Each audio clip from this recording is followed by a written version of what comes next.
directors in Cannes fighting for the big prize, the Palme d'Or, while others are fighting for the right just to be at the festival. 2 directors will miss their red carpet premieres in competition this year.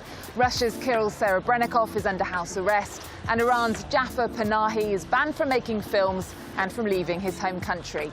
Three Faces is his 4th film in defiance of the ban.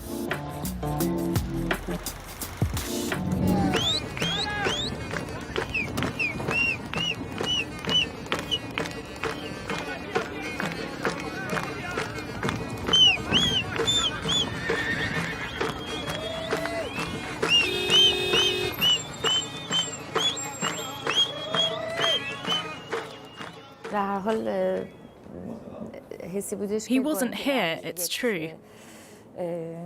But once we got in the theatre with the audience, there was so much empathy around us. I had this feeling that I was speaking the same language as everyone else. We didn't have a common language, but I felt like I was in the international world of cinema, where everyone speaks the same language, the language of cinema. And I think our sadness was relieved a little when we saw how much empathy there was and the interest people were taking in our film.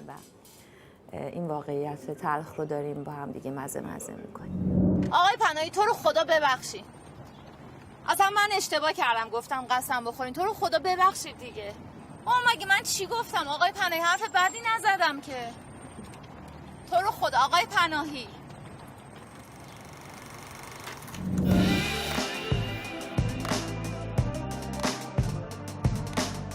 Next to an exquisite film competing for the big prize, the Palme d'Or, from Oscar-winning Polish director Pawel Pawlikowski.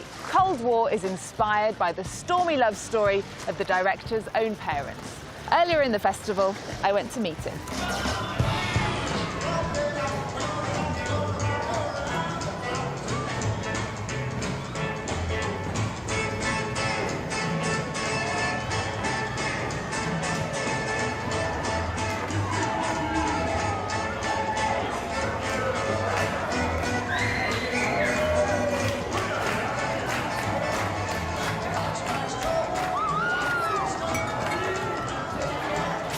Pawel, congratulations on the film. It's a beautiful story, Cold War. And tell us about your decision to make this film in black and white. I actually originally thought it might be better to do it in color, especially after Ida, which was so black and white, and everyone just kept going on about how black and white it was. But in Poland in the late 40s, 50s was pretty grey, so any kind of color would be kind of an arbitrary choice, you know. So then we kind of treated black and white as a color, you know, and then I think at the end of the film you don't quite remember that it was in black and white. At least no, you're right, you don't. You totally forget. You dedicated Cold War to your parents. Mm-hmm. The main characters share the same first names as your mother and father. How personal is this film? I did that. I don't know whether personal is the right word, but it's definitely inspired by this couple who's the first love couple I've met, my parents, and who had a very tempestuous life involving divorces, reunions, changes, until they were too weak and old to struggle, and then they just were loving each other full time. It's a real musical journey. Tell us about your inspiration for all that music. I like the idea of starting with source music, like really folk, very basic roots music from certain regions of Poland, and then to see that transformed into this slightly kitschy but beautiful folk ensemble music, and then to use the same tunes in a different way, in a jazz context. The music and its evolution kind of reflects the relationship between the heroes.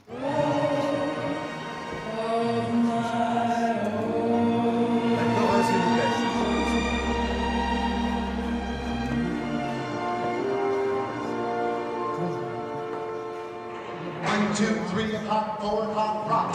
5, 6, 7 o'clock, 8 o'clock, rock. I'm going to ask you now, why did you pick this period, the late 40s, the early 50s, the Cold War in Poland? I left Poland in 71, and the Poland I left was kind of shaped by that time, you know, by this Stalinist period and the Gomulka period. And also it was the political tension, terror, which I don't spell out too much, but it's there. It did put human relations in an interesting context. Much of the film is set in Paris, as was one of your other films, The Woman in the Fifth. You lived in Paris for a while. Tell us how this city inspires you.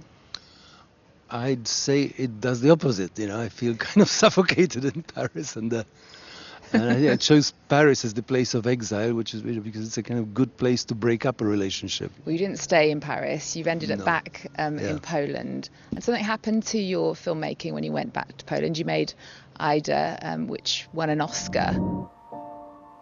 Nazywa się Wanda Gruz. To jest jedyna siostry krewna. Powinna ją siostra poznać, zanim złoży śluby. Can you explain what happened?